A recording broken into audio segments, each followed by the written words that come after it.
Assalamualaikum warahmatullahi wabarakatuh. Bismillah, alhamdulillah, wa syukurillah, ala nikmatillah, la haula wa la quwata illa billah, amma ba'du.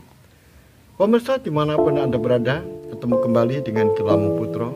Salam budaya warisan Nusantara. Pemirsa, saya akan melanjutkan keterangan-keterangan saya tentang Minak Jinggo, Pangeran Mojopahit yang dikuyok-kuyok.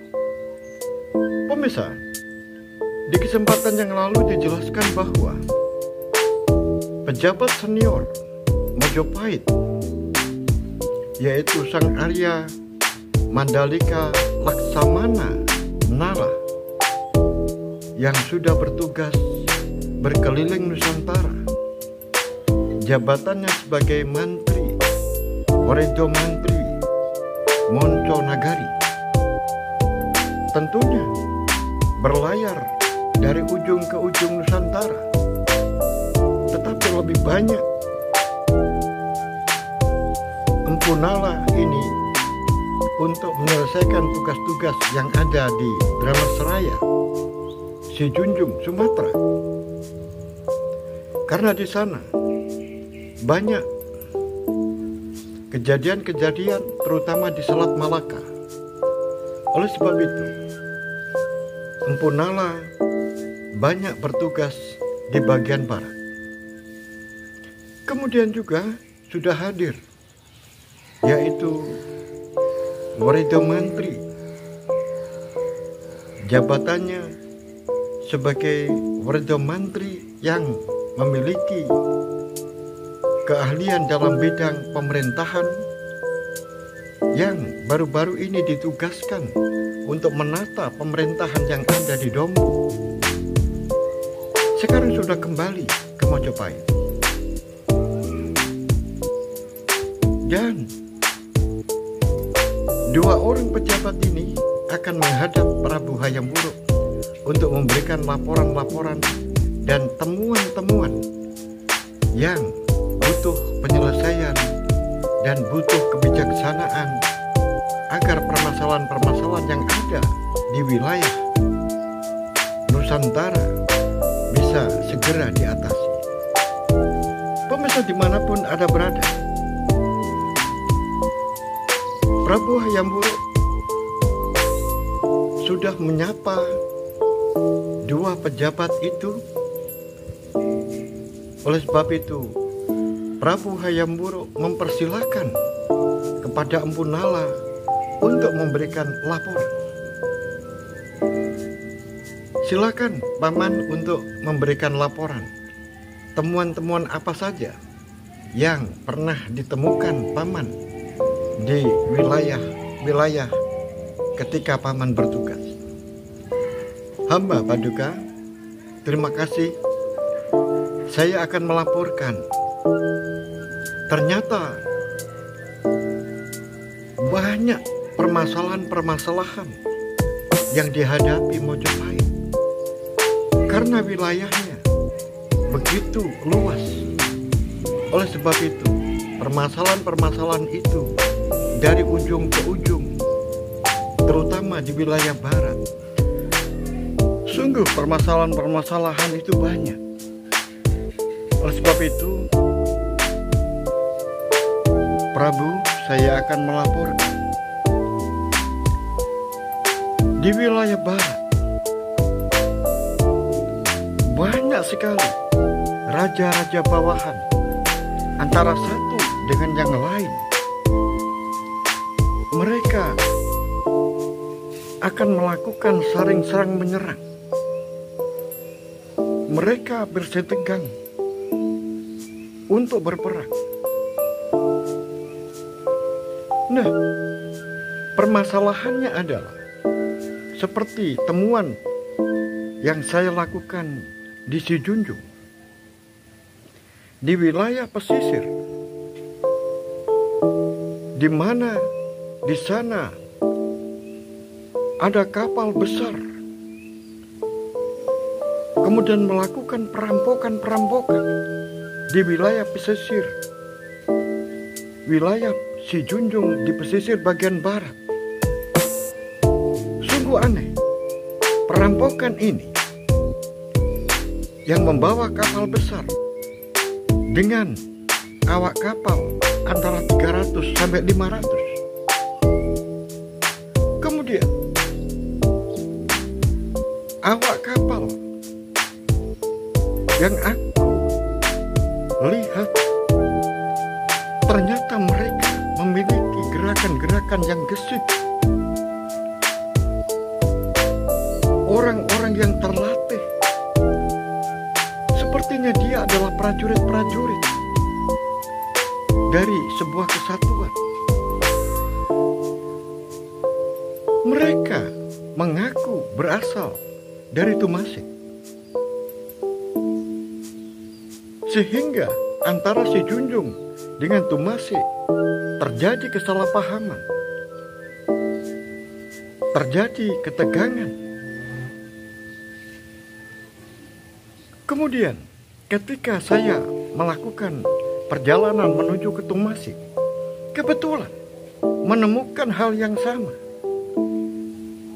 Ada kapal-kapal yang besar kemudian melakukan perampokan-perampokan di daerah Tumasik. Dan mereka mengaku berasal dari si Junjung.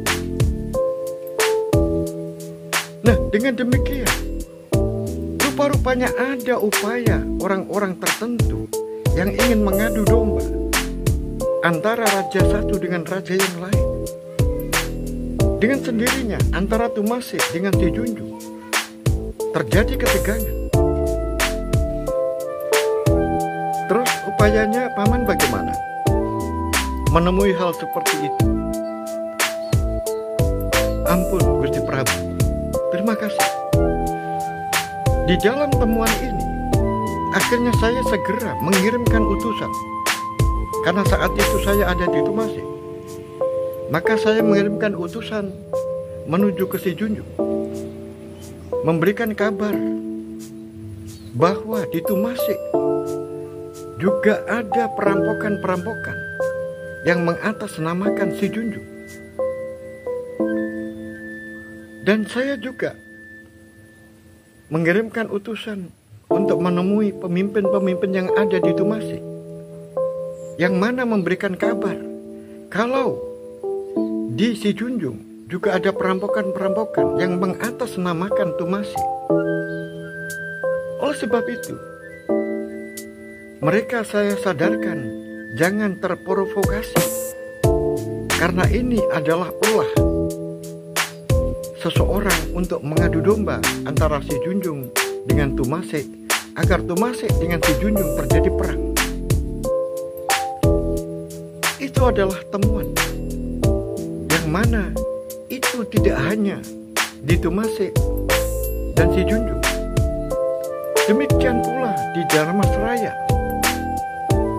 Banyak orang-orang yang melakukan perampokan-perampokan kemudian mengatasnamakan wilayah lain, sehingga terjadi ketegangan di antara raja-raja di bawah.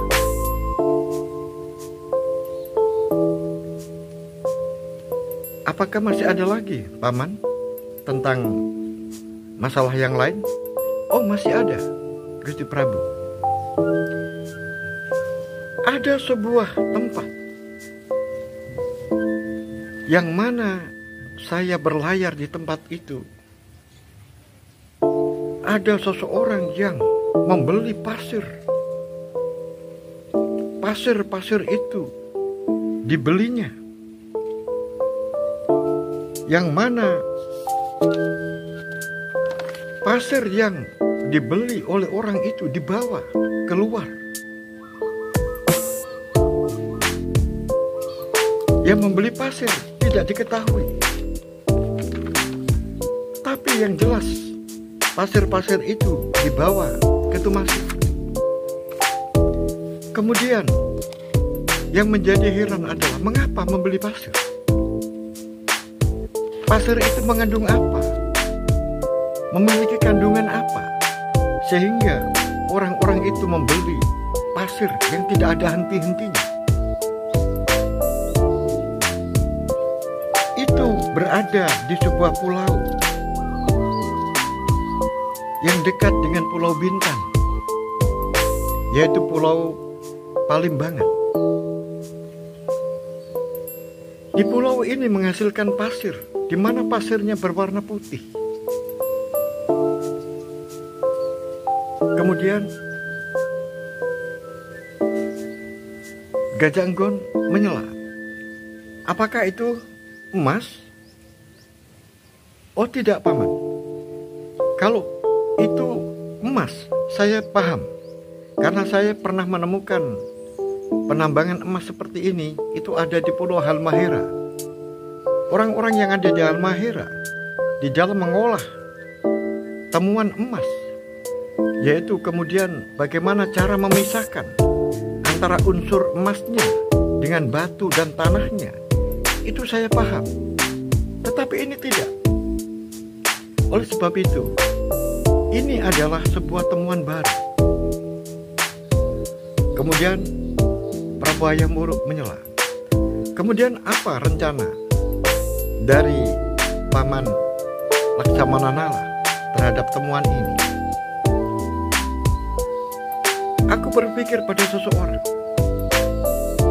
Orang ini adalah bawahan saya yang memiliki akal yang banyak, cerdas,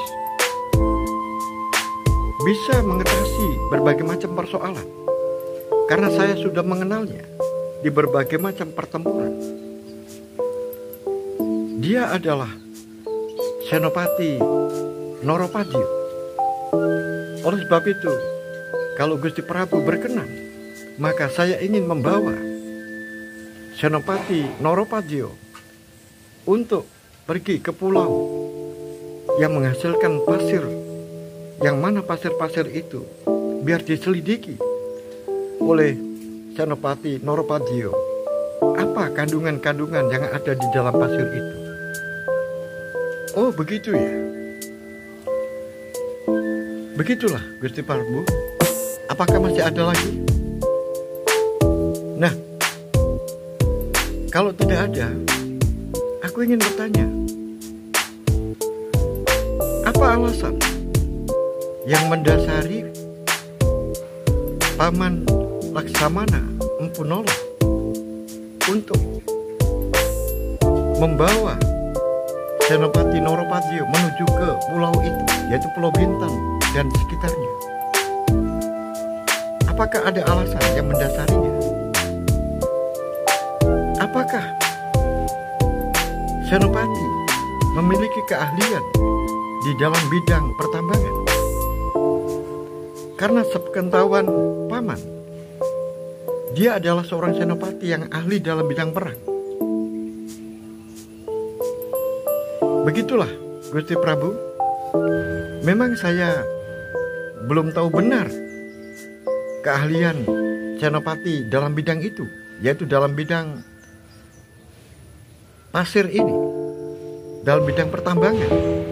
Tetapi yang jelas, saya paham kalau Senopati Noropadyo ini orangnya cerdas dan bisa mengatasi berbagai macam persoalan. Oh begitu. Jadi belum ada kepastian kalau Noropadyo itu ahli dalam bidang pertambangan, kan? Benar Gusti Prabu. Tapi saya mengharapkan apabila Senopati Noropadyo ini kemudian diberikan kesempatan melakukan penyelidikan dan penelitian, maka saya percaya bahwa Senopati Noropadyo ini akan mampu memecahkan permasalahan tentang teka-teki pasir yang berasal dari Pulau Palimbangan itu. Kenapa sampai dibawa, dibeli beramai-ramai dan dibawa ke Tumasik? Oh begitu. Pemirsa dimanapun Anda berada, di dalam hati Prabu Hayam Wuruk menduga jangan-jangan Laksamana Nolo ini sudah dicemari oleh orang-orang tertentu yang ingin menyingkirkan Senopati Noropadio, ingin menyingkirkan ke tempat yang jauh. Karena Prabu Hayam Wuruk melihat gelagat dari perubahan raut wajahnya dan gerak-gerik badannya, Laksamana Nolo tidak jujur. Tetapi walaupun demikian, Prabu Hayam Wuruk menyembunyikan. Jangan sampai bisa dilihat. Kemudian Prabu Hayam Wuruk mengatakan, Paman belum tahu Senopati Noropadio sekarang adalah sudah menjadi suami dari anak saya. Dia Kusuma Wardani. Semalam saya nikahkan dengan Senopati Noropadio. Oleh sebab itu, dengan sendirinya Senopati Noropadio sudah menjadi bagian dari keluarga saya, sudah menjadi menantu saya. Benarkah, Gusti Prabu? Saya tidak paham, saya tidak tahu kalau Senopati Noropadio menjadi menantu dari Gusti Prabu. Oleh sebab itu, saya ucapkan selamat Gusti Prabu, karena sudah melangsungkan pernikahan putrinya dengan lelaki yang dicintainya. Dan saya juga mengucapkan belasungkawa yang sedalam-dalamnya, karena saya tidak bisa pulang saat itu, yaitu wafatnya Ibunda, Ibu Suri, Sri Gitarja Tribono Tunggal Dewi. Baiklah, terima kasih Paman Laksamana Nolo. Dan apakah Paman juga belum tahu atau pura-pura tidak tahu kalau anakku sudah menikah? Terima kasih Gusti Prabu. Saya pada waktu pulang diberitahu oleh anak saya, yaitu Gagak Mimbo, bahwa Gusti Prabu mendapatkan menantu, yaitu Senopati Kudo Noropadio. Oh, jadi Paman sudah tahu, benar. Makanya saya tidak terlalu terkejut. Kemudian Paman, silakan. Sekarang ganti Paman yang memberikan laporan tentang apa, temuan-temuan apa yang ada di Dompu. Terima kasih Gusti Prabu. Sebagaimana yang dialami oleh Laksamana Nolo di bagian barat, ini hampir serupa di wilayah timur. Juga banyak laporan, banyak perampokan-perampokan di wilayah pesisir, mulai dari daerah-daerah di Sumbawa, termasuk di Cupang. Juga banyak sekali perampokan-perampokan. Dan yang menjadi heran, justru yang merampok itu adalah prajurit-prajurit kerajaan Mojopahit sendiri. Prajurit-prajurit itu melakukan penyamaran, dan kemudian mereka merampok rakyat, sehingga seakan-akan kerajaan ini memfasilitasi perahu-perahu oleh prajurit-prajurit itu digunakan untuk merampok. Sungguh ini membuat citra dari kerajaan Mojopahit menjadi buruk. Sebentar, Paman. Paman mengatakan bahwa prajurit-prajurit Majapahit yang merampok itu tahu dari mana? Kalau perampok-perampok itu adalah prajurit-prajurit Majapahit. Mereka lupa, Gusti. Mereka melakukan perampokan lupa. Kapal-kapal mereka ini masih berdiri. Bendera geringsing. Bendera-bendera geringsing yang ada di kapal itu lupa, belum dilepas.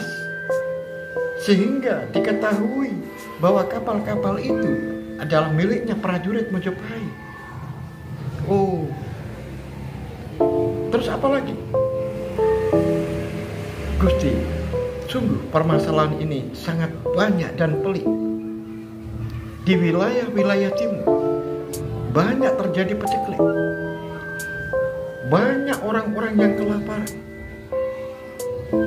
Nah, oleh sebab itu, di Sumba dan di Sumbawa, saya mengatasnamakan Prabu Hayam Wuruk. Aku perintahkan untuk membongkar lumbung-lumbung padi, dan lumbung-lumbung padi itu kemudian dibantukan kepada masyarakat yang kelaparan. Baik, itu ide yang bagus, tidak masalah. Harus cepat ditangani. Kalau tidak, masyarakat akan banyak yang mati. Apakah masih ada yang lain?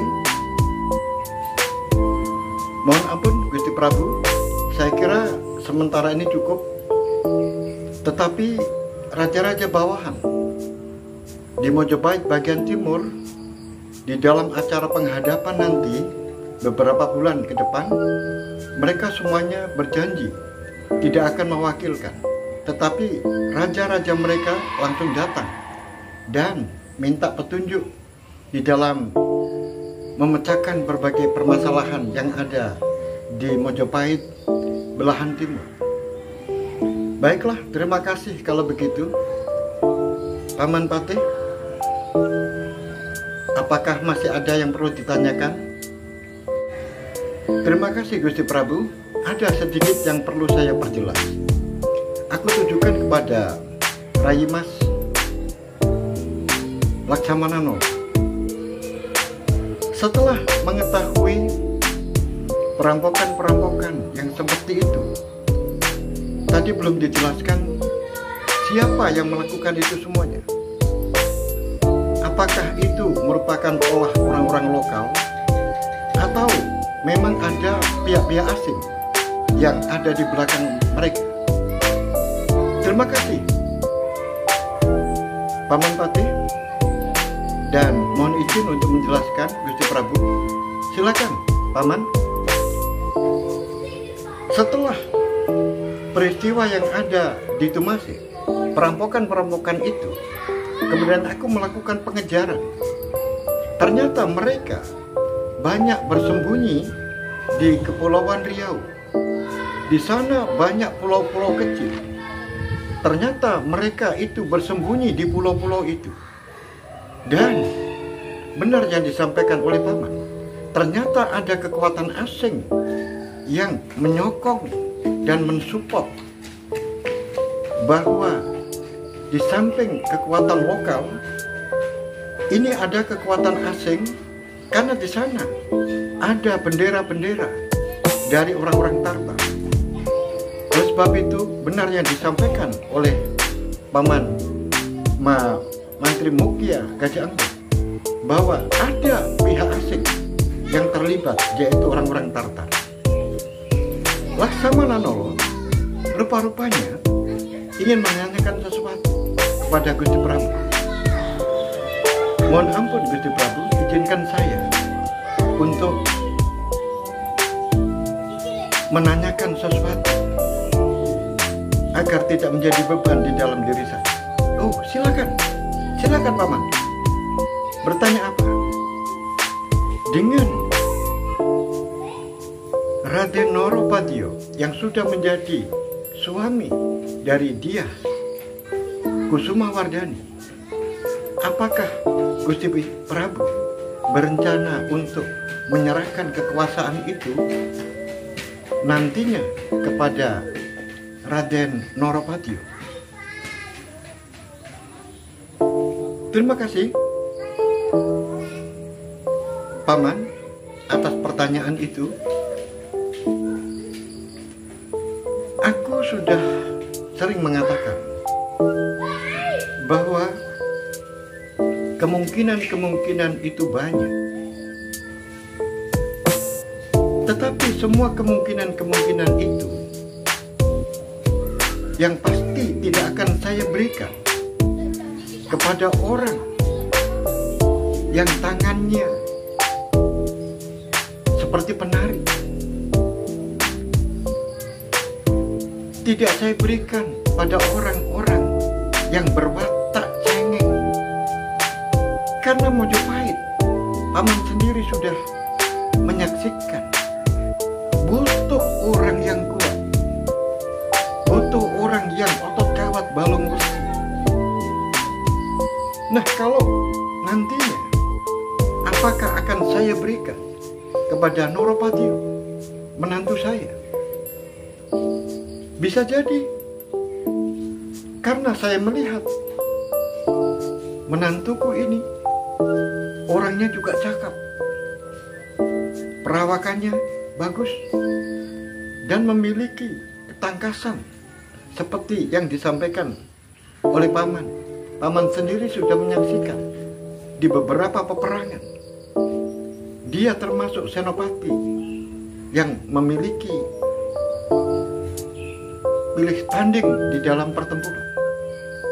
Mungkin saja kalau nanti aku sudah tua, akan saya serahkan kedudukan saya kepada menantu saya. Mungkin saja. Oleh sebab itu pertimbangan saya adalah kepada orang yang memiliki keberanian tingkat, keuletan, ketangguhan, dan memiliki visi dan pandangan yang cukup luas di dalam mengelola negara ini. Oleh sebab itu, kalau Paman menanyakan apakah nanti akan saya serahkan kepada menantu saya, Raden Noropatio, mungkin saja. Aku masih belum melihat. Tetapi untuk sekarang ini, aku masih berkeinginan untuk menetapkan putra saya sendiri, yaitu Raden Wirobumi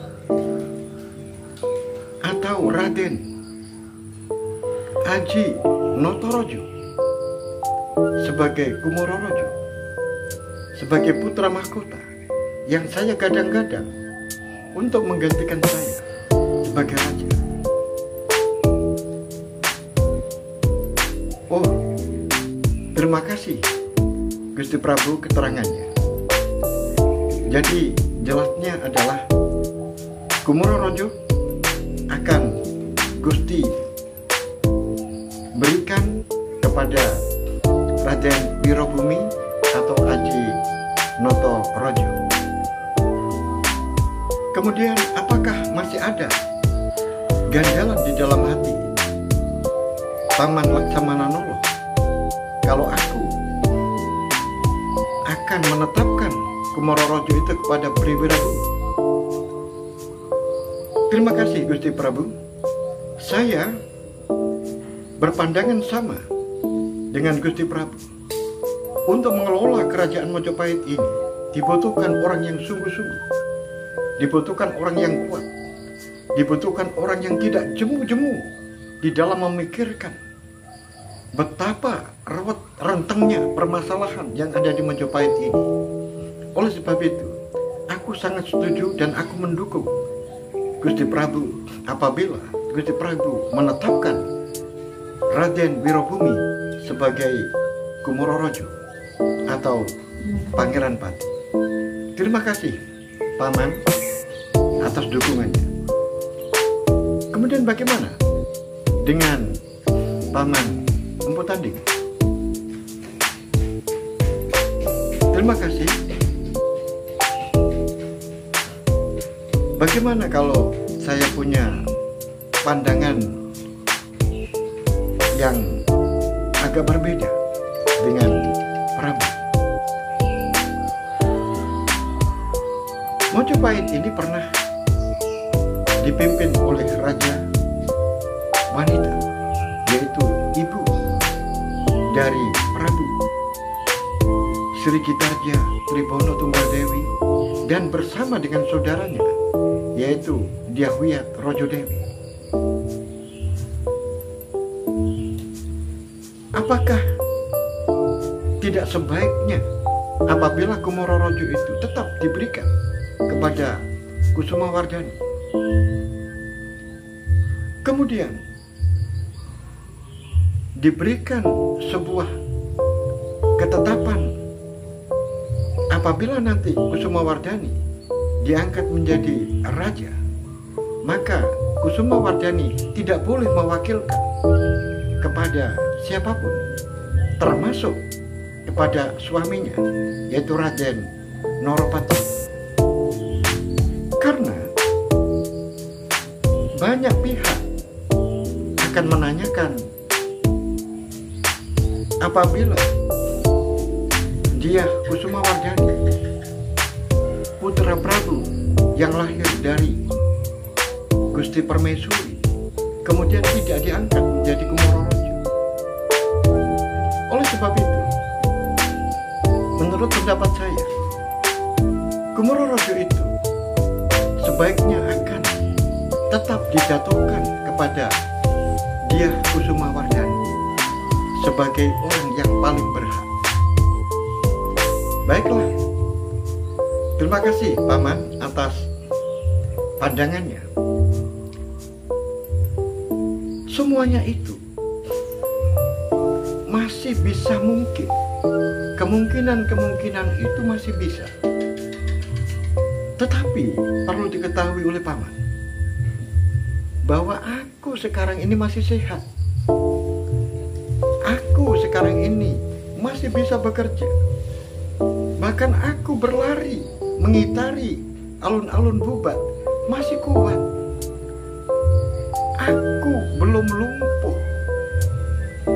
Sehingga kalau ada orang menanyakan tentang siapa pengganti saya, itu sepertinya orang-orang seperti itu mendoakan saya supaya cepat mati. Oleh sebab itu, sudahlah, untuk urusan Kumororojo serahkan pada saya, dan itu nanti akan saya pikirkan. Karena apa? Aku masih sehat.